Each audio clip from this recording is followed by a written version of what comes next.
And then we will go back to the share.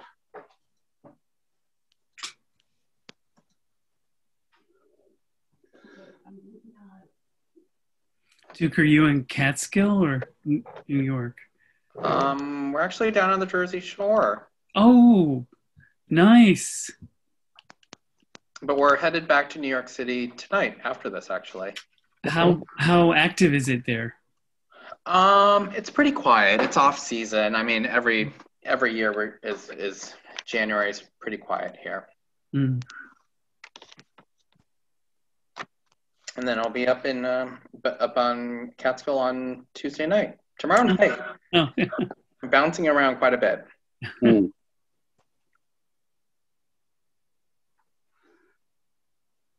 Okay. Yeah, the only travel I've done, I had a week down in Baton Rouge, Louisiana, and flying was an interesting and different experience with this.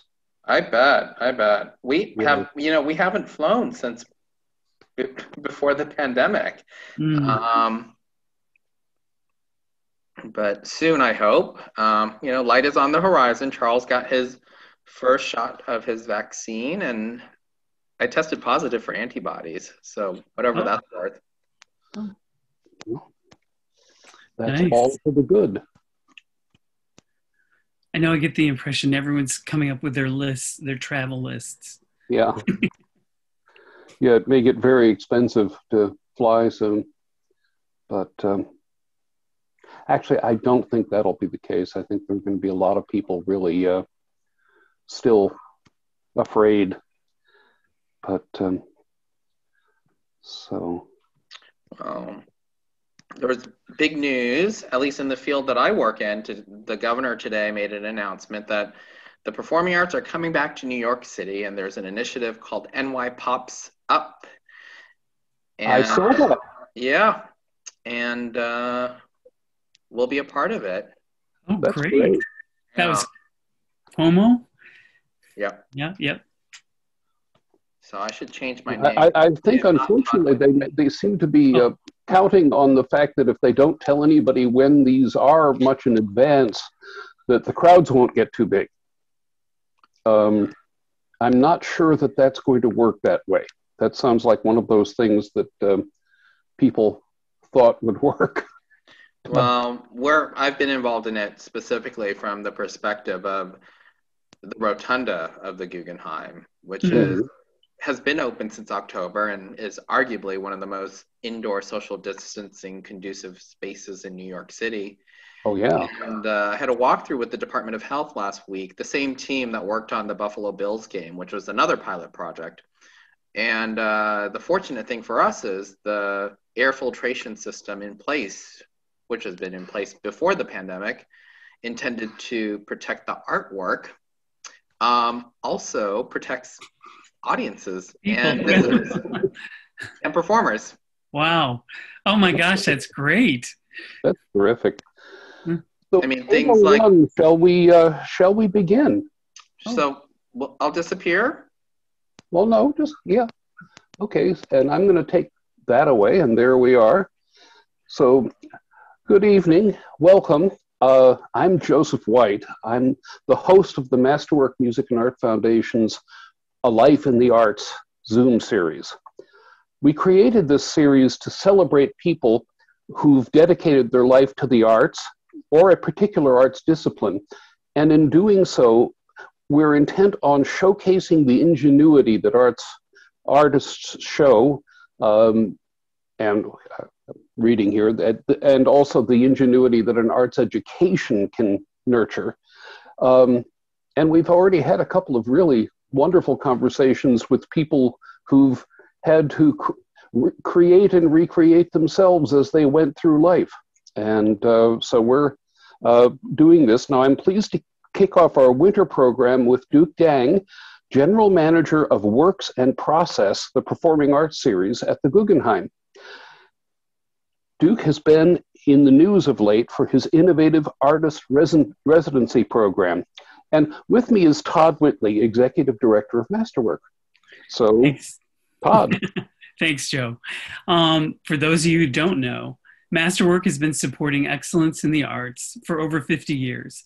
Today, Masterwork offers community grants, competitive awards, and a premier award for an emerging artist. In 2021, Masterwork is offering a premier award for $10,000 for organ performance. To find out more about that and to apply, please visit our website, masterworkarts.org. And thank you, Duke, for joining us tonight. One of the most creative and innovative people I know. Thank you for having me. Yes. Well, let's start from the beginning. When did you know that you wanted to commit to the arts as a career?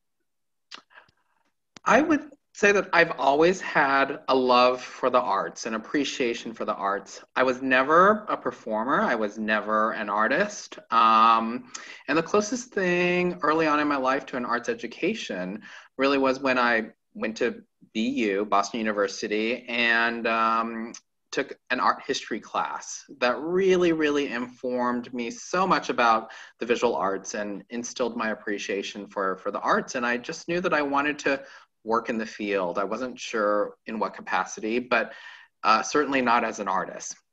And so as young people do, you apply for internships because that's where you learn, you meet people, you figure out what works, what doesn't work.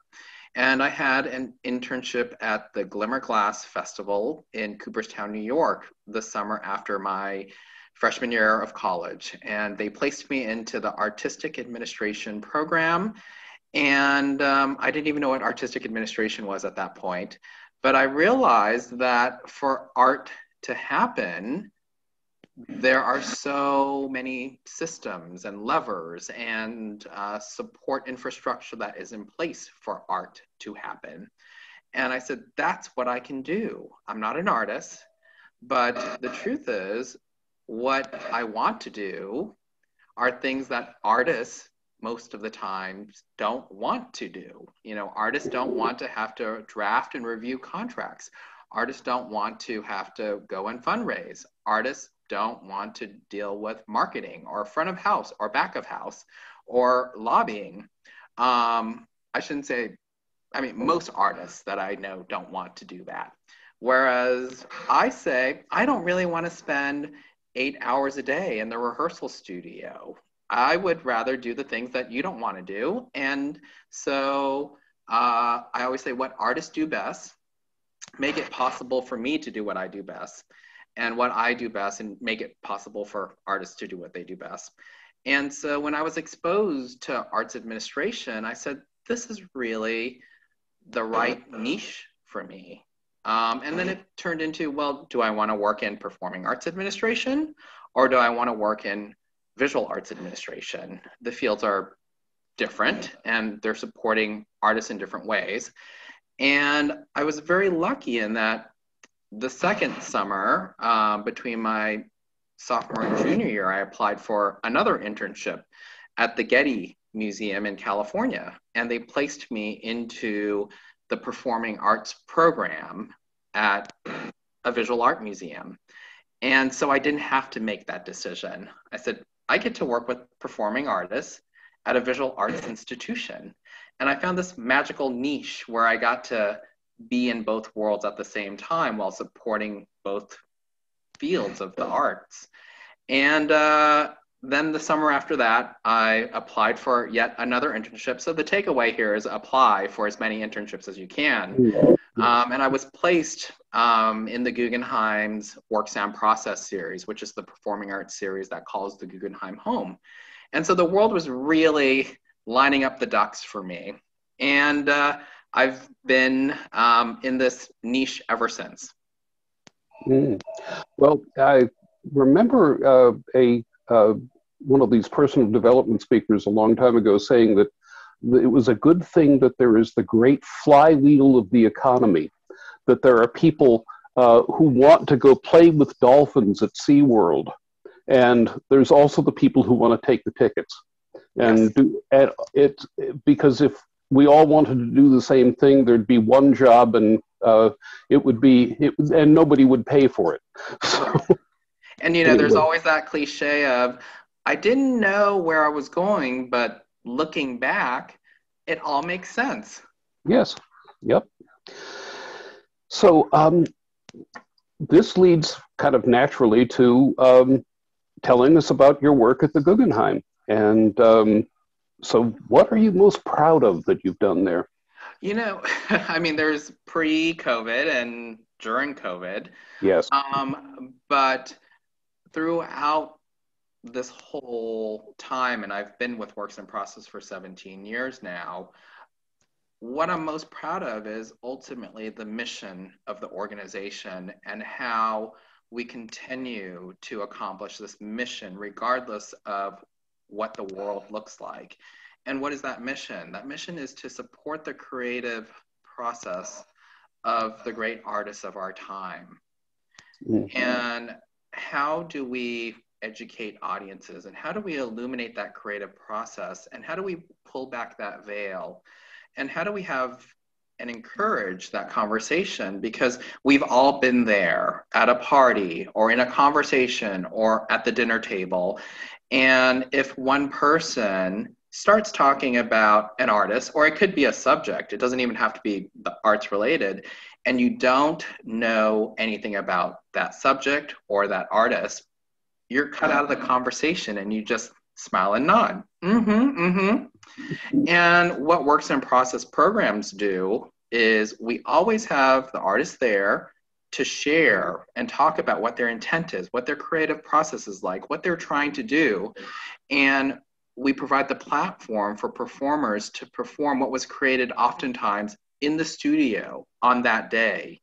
So the audience is actually the first audience that gets to see this, and the audience is seeing it all together. So nobody is left out of the conversation. We all get to see it, and we all get to have this conversation. And it's incredibly illuminating, and it's incredibly democratic, and it's incredibly accessible. And that's what the arts should be. And that's the platform that we provide for audiences, but also we provide resources for artists to be able to create and practice their craft. So regardless of whether it's before the pandemic or during the pandemic, it's that mission that has steered our organization.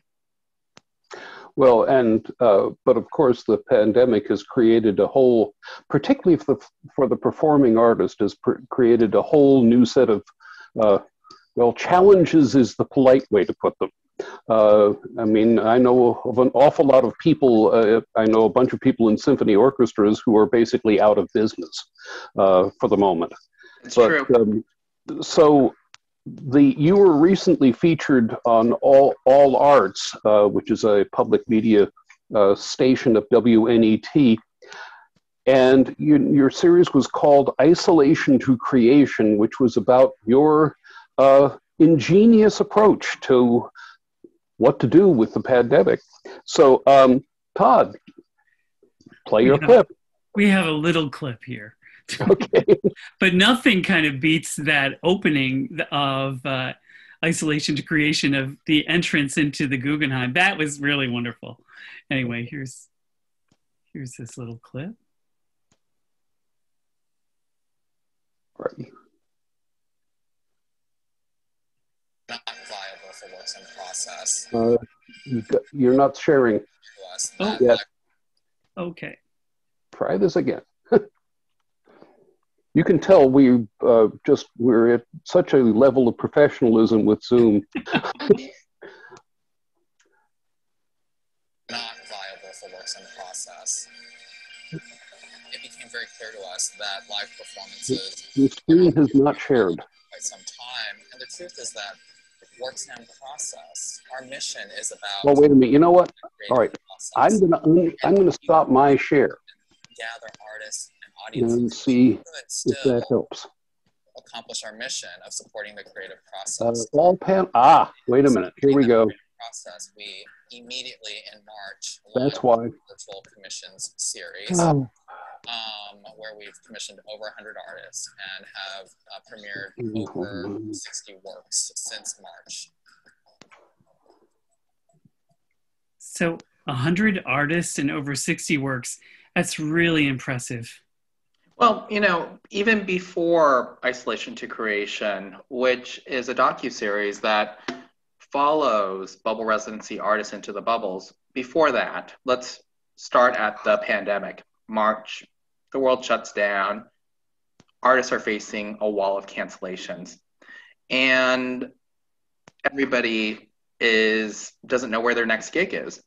And we really said, what can we do right now for artists? And as an organization that champions new work, we said we can still support artists even though we can't support performances or make performances happen.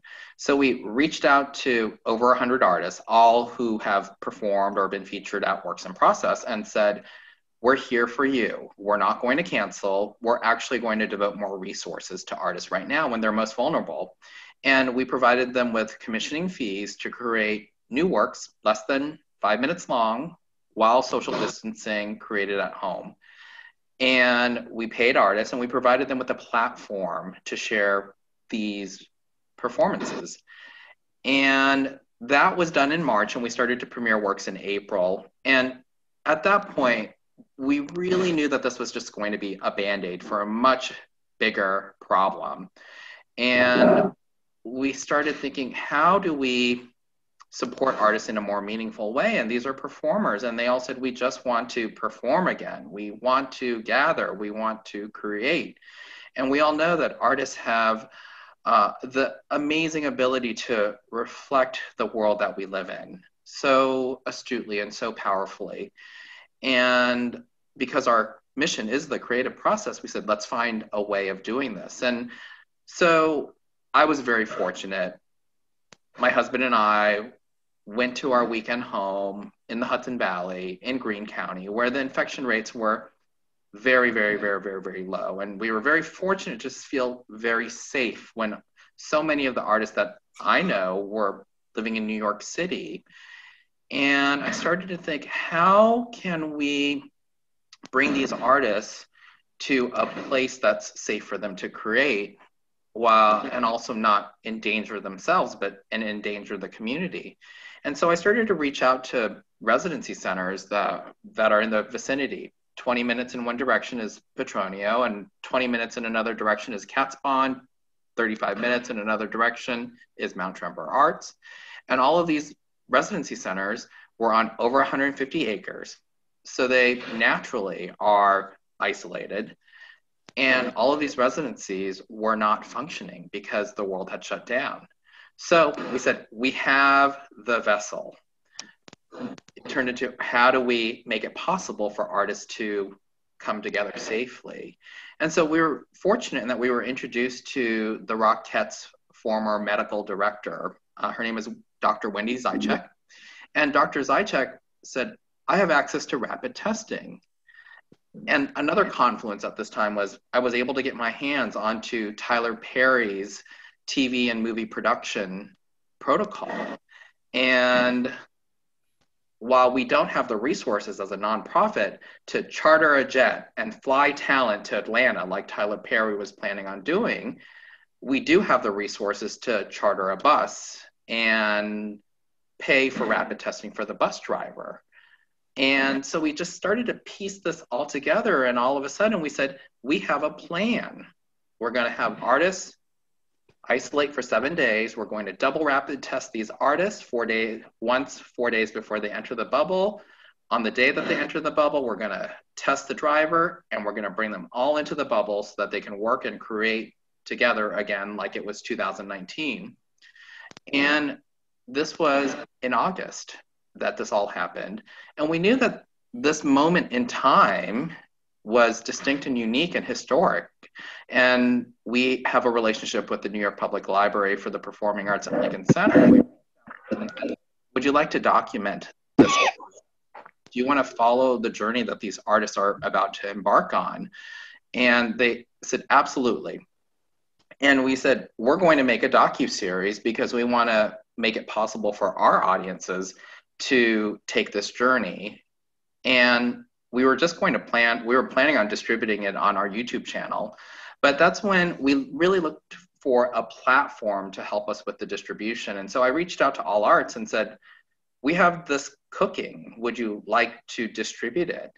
And they said, we'd love to distribute it. We'd actually love to license it, which was great because that's a revenue source for our organization. And so fast forward to January, we've edited, we've post-production, and now we're premiering it on All Arts.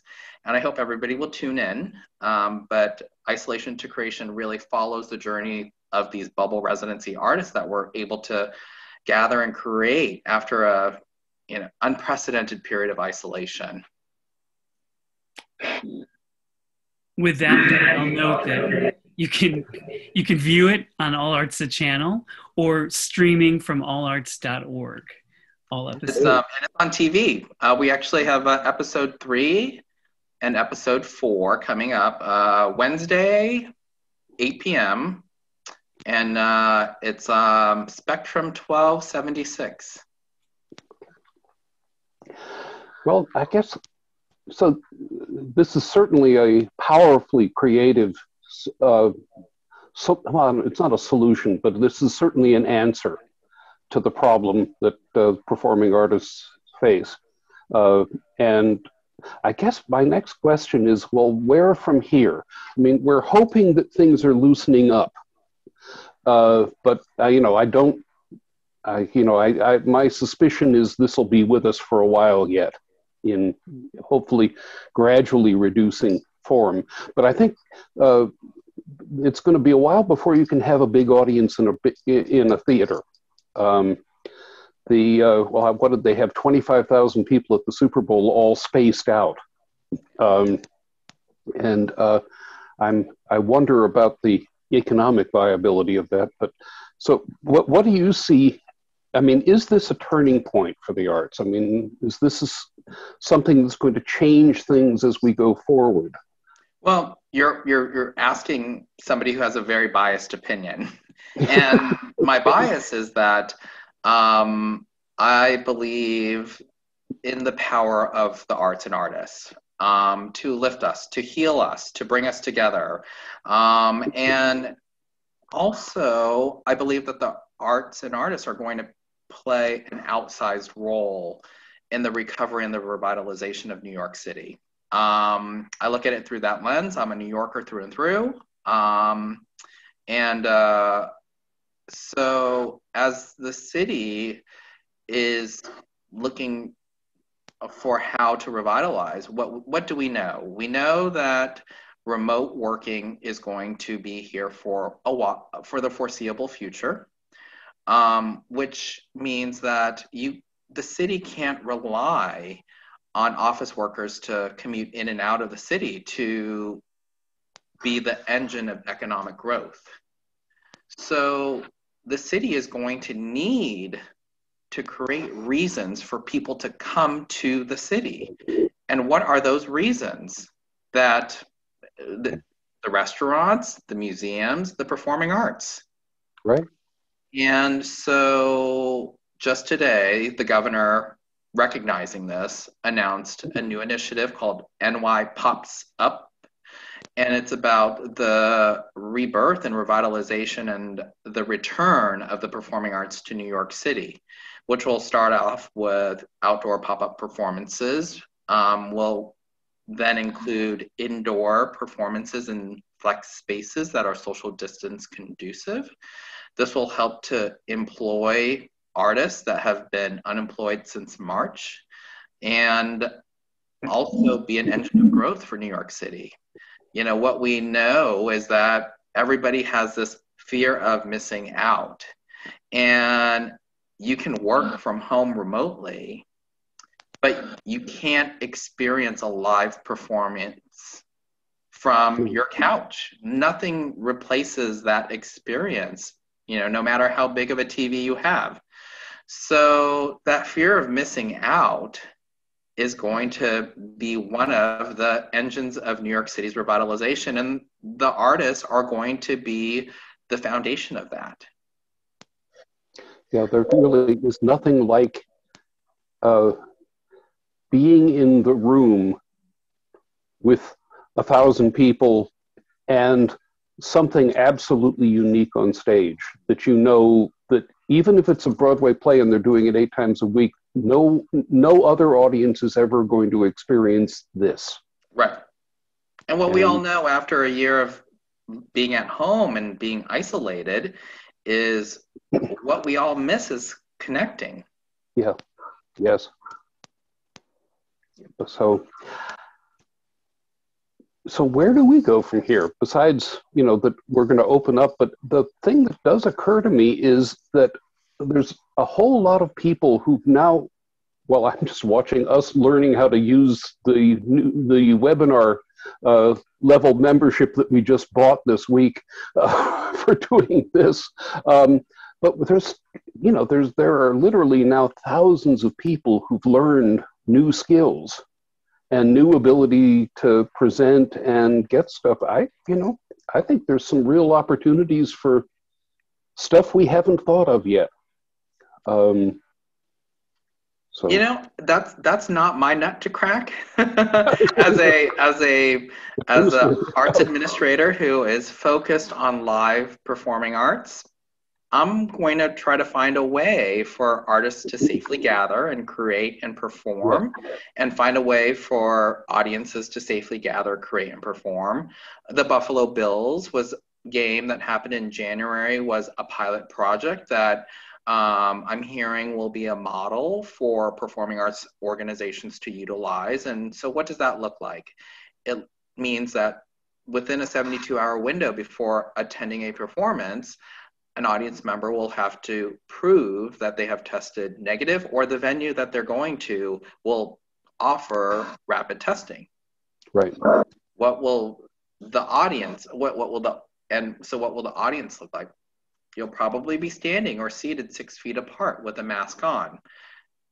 Initially, the house lights won't be on because there will be security and ushers making sure that mask wearing is enforced. And for the artists, chances are they'll have to perform social distance, or a bubble residency model will provide the pipeline for artists to perform together. Right.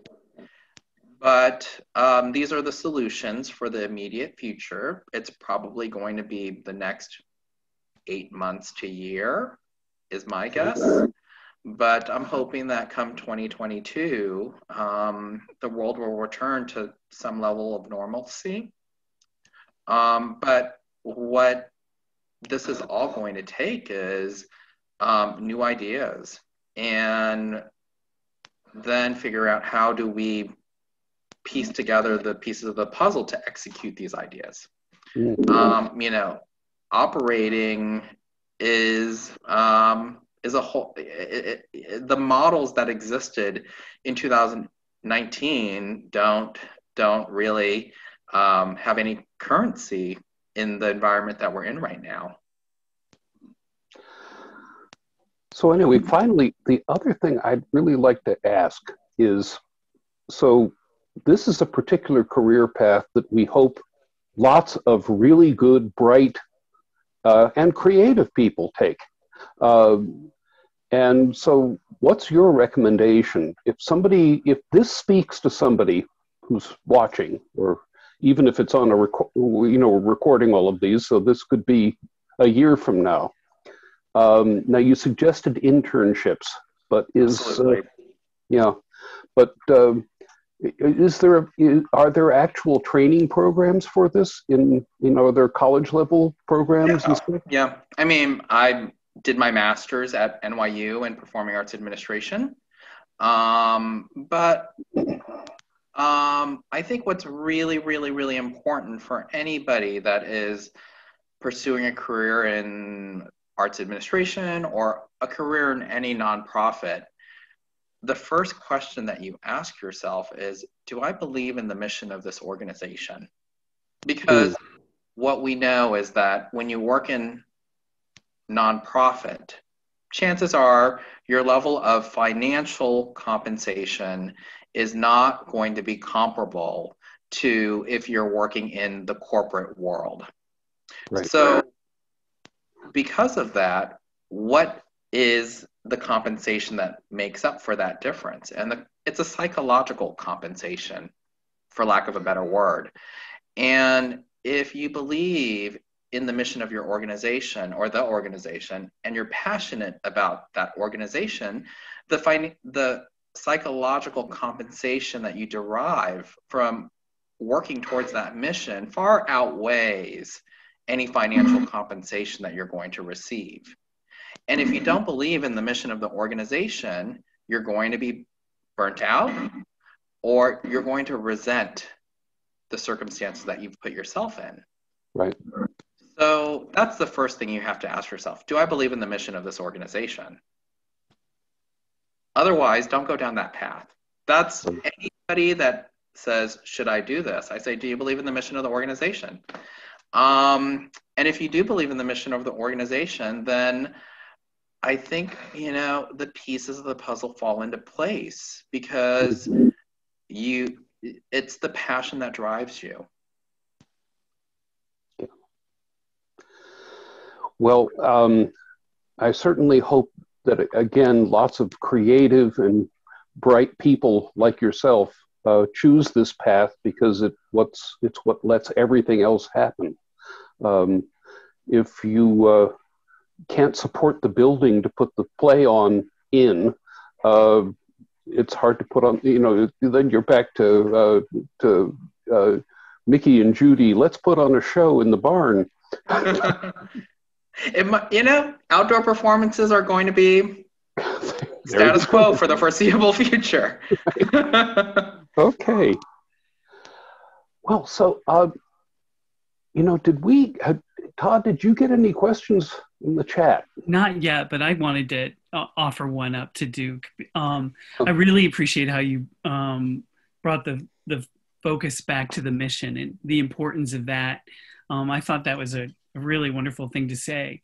And I'm wondering, I know how close you are to so many performing artists.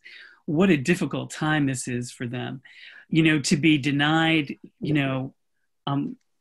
not just challenges around the creative process, but the whole performance experience has really been diminished, and finances around that surround that on a number of levels. Do you have do you have any encouraging words for them? Oh gosh, I think that there are organizations and individuals that are working very, very hard to find ways to continue to support artists. We're here. The reality is the resources that we have are not infinite. But there's no sugarcoating it. It's very grim. And as much as Works in Process has done this past year, supporting over 200 artists through our virtual commissioning series, and having what will amount to over 175 artists inside these bubble residencies, it's a drop in the bucket. Yeah. Drop in the bucket. And it breaks my heart. I tell this story, which is what propels me to work harder than I've ever worked my life, which is last August, we had a performance outdoors at Catspawn, one of the first outdoor performances in the Northeast after the pandemic closed everything. And Mikhail Baryshnikov, dance legend, was in the audience.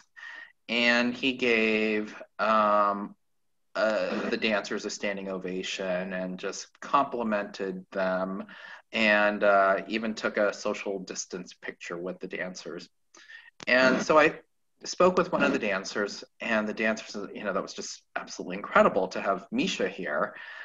And I have to say, this bubble residency came at just the right time, because it was August, about second week of August. And he said, when August came around, I could no longer access the $600 federal unemployment benefit enhancement. And New York State unemployment was only paying me $154 a week. And so I couldn't make ends meet. And I did what I knew what to do. And I went into the subway, and I was performing for tips. And there was nobody riding the subway, so I didn't get any tips. And to make matters worse, the police kicked me off the subway. And so the fees that Works in Process was providing me, and this opportunity that Works in Process is providing me to safely gather with my fellow dance colleagues, means not only so much to me, but to the community that I represent. And it's such an incredible source of hope. So it's not just about the financial compensation. It's about knowing that somebody cares, and that there are people thinking about you. Mm-hmm. One of my favorite things to go back to recently has been Janice Ian, the singer's project. She wrote a song called Better Days Will Come, and it's been now recorded by everybody and their brother. And I would recommend looking it up. It's all over Facebook. It will get better. We'll get better. But anyway. Yeah. I see. Okay, there you are in the chat. I'm not sure. We'll see if we get something, but we'll give people a minute to type.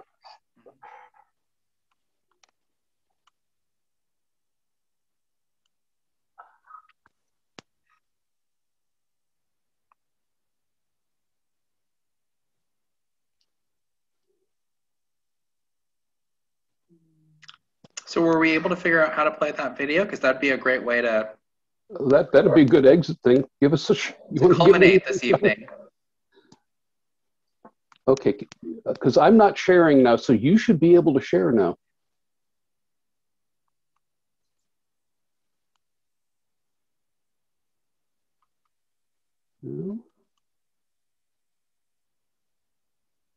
Well, I see it playing on your face, and the light on your face. You're muted. Hold on, let me unmute you. Oh, no, I'm unmute. There you go.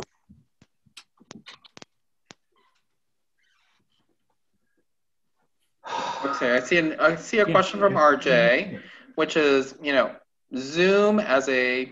Oh, okay. There we go. Why don't we? I'll answer RJ's question, and then we can close out the evening with the video. Yes. And so RJ, to answer your question, Zoom is not going to be it's an imperfect substitute for live performance, but it's what we've got right now. So Zoom can be successful if it's made for Zoom. That's taking into account the viewer's gaze. A video that is back of house, archival, is not going to work. Some of the better examples that I've seen tend to gravitate towards interaction in real time through a performance. And so magic shows are working really well on Zoom right now.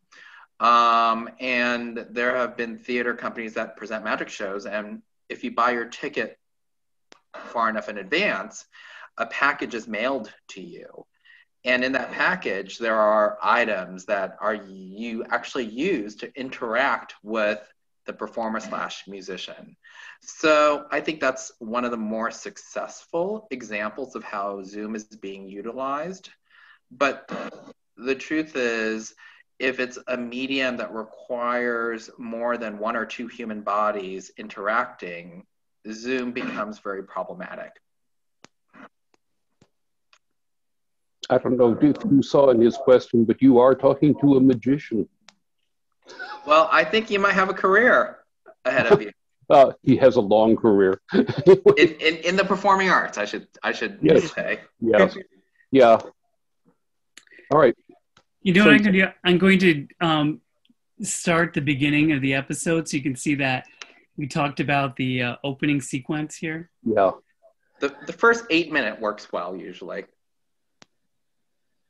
Can you do a full screen? Yeah, there you go. You... And can you, is the sound on? It's not playing on your thing anyway, but. Yeah, the sound's on.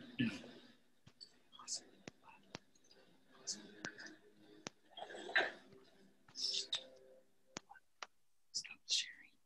Stop it. There's a sound option when you share.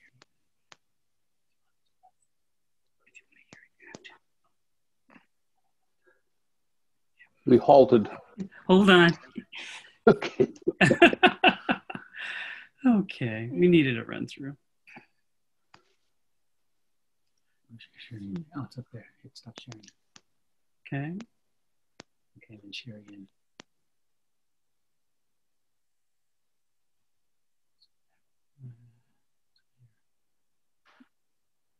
Okay. Yeah.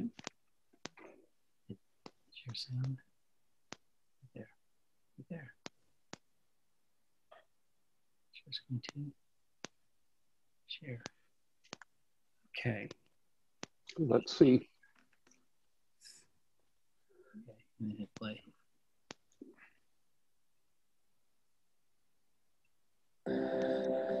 There we go.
For over 35 years, Works in Process, the performing arts program at the Guggenheim, has uniquely focused on new work and the process of artistic creation.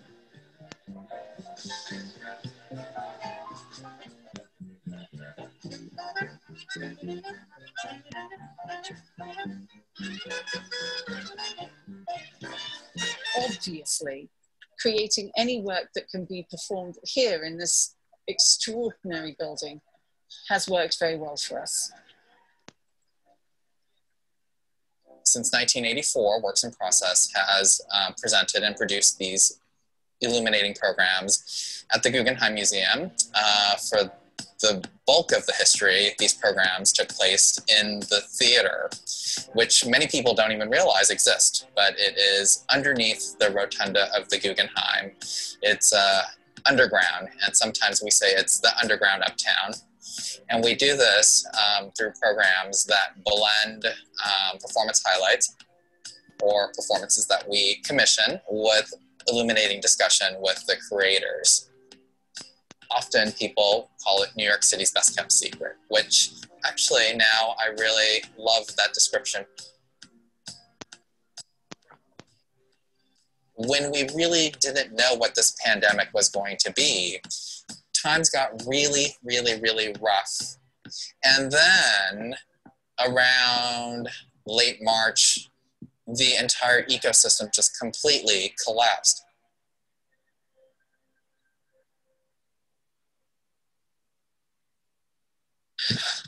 Okay. We had everything going, you know. We had everything ready, set in play, in motion.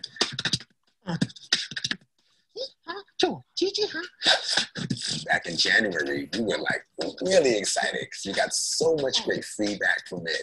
People were like, why haven't this been happening before? Like, what was going on? And then to get it snatched, that's how it feels.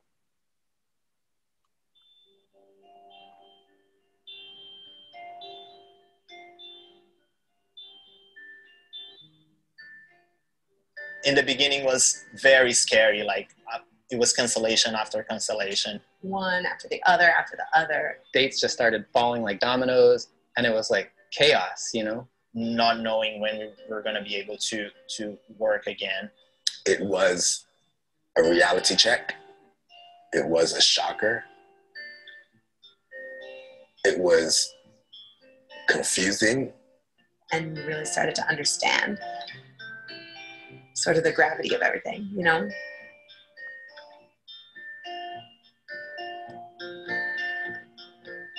We're really, really all in this together. And that's just not like as an Instagram slogan. That's like an actual real thing, like at like on like a cellular level. I have to take a deep breath when I think about this. How I'm feeling, what I'm going through, how my body feels, how my mind feels. Not being able to dance, not being able to create or perform as freely as I want to. It's very difficult during this time, you know, knowing what other people are going through, what other people have lost. It was like, okay, what do we have to do? Let's get on Zoom. Let's do this, you know. And in different moments, I sort of had to mourn the loss. I just stopped comparing the process to what I thought it was going to be in the studio. We all kind of went through our highs and lows in different moments, and being able to be there for each other, even if it was just on Zoom, that was good, because we've been experiencing this sort of in waves of that, like, sense of loss, you know.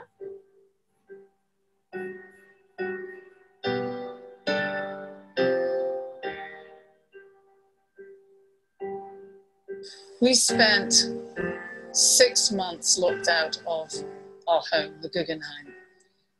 And it was a very lonely feeling. We would come up here and there's nobody on the streets. There's nobody around. It was silent and almost creepy. And every single performer that we spoke to, every single artist that we were talking to about doing the quarantine and doing the residency also was feeling that in their own spaces, whether they were in Brooklyn, whether they were in Harlem.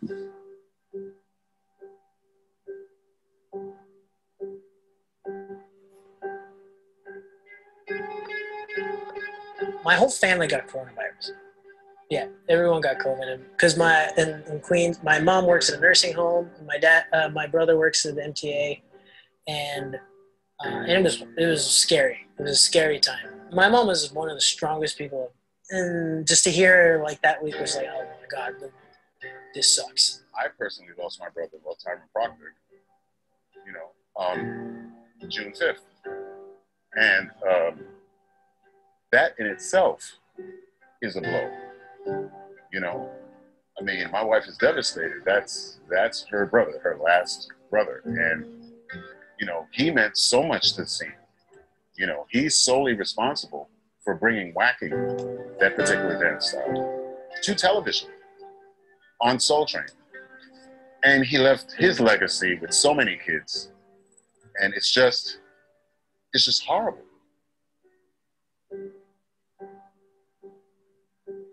It was tough because I went from being, you know, incredibly busy in the performing arts in some way to absolutely nothing. I mean, that door just closed. Because I even had a moment during the pandemic because I wasn't working or didn't have access to certain opportunities where I started questioning who am I and what is my purpose if I can't do what I love to do. I was scared, to be honest, because I thought I was losing my sound that, you know, it takes time to build. We have to have the ability to have space and to move our bodies and to keep going. And we don't just sit at a desk, right? You can't just stop for a year and a half and think that we will be able to get back to where we were. No, that's not possible.